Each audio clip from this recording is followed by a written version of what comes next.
22. The King in our lives.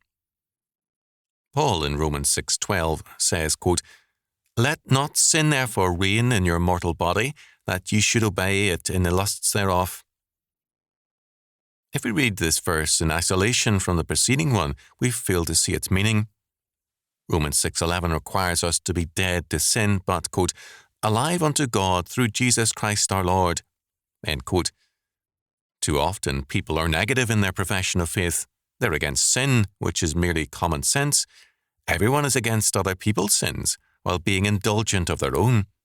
Even criminal gangs are hostile to having any member cheat or rob them. However, we can be against our own sins and still be far from godly. Our faith isn't negative. It's not merely being against sin. It is the positive faith in and obedience to Christ as our King or Lord. It is Pharisaism and hypocrisy to see ourselves as good because we say yes to Jesus and see others as bad because they don't. Faith is more than a matter of words. It is life, a life lived in faithfulness and obedience to Christ as King. It means that someone reigns or is King over us, even Jesus Christ, so that we live and move and have our being in obedience to every word that proceeds from the mouth of God.